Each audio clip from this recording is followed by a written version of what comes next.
Hello बच्चों, let's read the question. About 20 meter above the earth, there is an ozone layer. Which one of the following statement about ozone and ozone layer is true? चलिए देखते हैं इस problem का की concept. तो हमारे पास इस प्रॉब्लम का जो की कंसेप्ट है that is ozone layer. Ozone layer कैसे बनती है, उसकी फॉर्मेशन, उसकी हमारे पास उसका स्ट्रक्चर, उसके यूजेस, ये सब आएंगे हमारे पास क्या की कंसेप्ट में. तो इसमें देखिए क्या कहा इसने. क्वेश्चन देखते हैं. About 20 metre above the earth there is an ozone layer. Which one of the following statement about ozone and ozone layer is true. मतलब हमें करेक्ट ऑप्शन ढूंढना कि इनमें से कौन सा ऑप्शन करेक्ट है.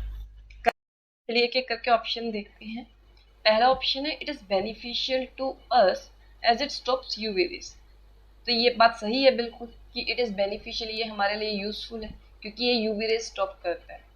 क्योंकि अगर हमारे पास मान लीजिए ओजोन लेयर थिन हो जाए, उसमें होल हो जाए, तो इससे हमारे पास बहुत सारी डिसीजेज हो सकते हैं. जैसे कैटारेक्ट हो गया, हमारी जो आईज का लेंस है वो डैमेज हो सकता है, ब्लाइंडनेस तक हो सकती है. तो ये बात सही है कि it is beneficial to us as it stops UV rays. तो ये बात ठीक है.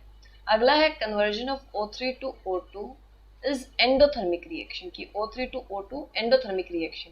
बट ये स्टेटमेंट गलत है. Conversion of O3 to O2 endothermic नहीं है, एक्सोथर्मिक है. Of O3 to O2 exothermic process है. मतलब क्या है इसका?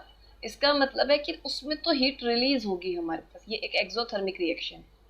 फॉर एग्जाम्पल जब O3 ब्रेक होता है सनलाइट की प्रेजेंस में तो बनाता है O2 प्लस नीसेंट ऑक्सीजन और ये large amount of heat release करता है. उस हीट की वजह से क्या होता है, हमारे पास जो स्ट्रेटोस्फियर है वो हीट अप हो जाता है, उसका टेम्परेचर बढ़ जाता है. तो ये जो स्टेटमेंट है ये गलत है, दैट इज रॉन्ग. अगला ऑप्शन देखते हैं. Ozone has a try atomic linear structure. कि ओजोन का ट्राई एटमिक लीनियर स्ट्रक्चर है. ट्राई एटमिक तो है पर लीनियर नहीं है. ओजोन का जो स्ट्रक्चर है that is bend structure.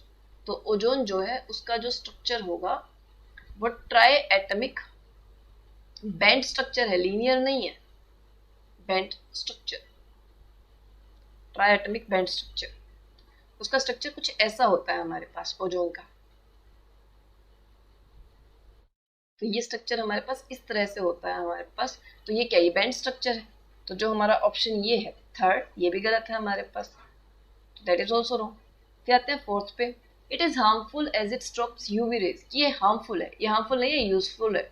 As it stops, ये यूजफुल है हमारे पास, हार्मफुल नहीं है, यूजफुल है. As it stops useful rays, ये यूजफुल रेज को स्टॉप नहीं करता बल्कि हार्मफुल रेज को स्टॉप करता है. तो it is useful to us, ना कि हार्मफुल. तो ये ऑप्शन भी गलत है हमारे पास. तो हमारे पास 3 ऑप्शन गलत हो चुके हैं. तो हमारे पास जो पहला ऑप्शन है हमें वही करेक्ट ही बताना था, पहला ऑप्शन करेक्ट है. तो हमारी जो इसका करेक्ट आंसर है that is option 1. Option 1 correct answer है. Hope you all understand it well. All the best.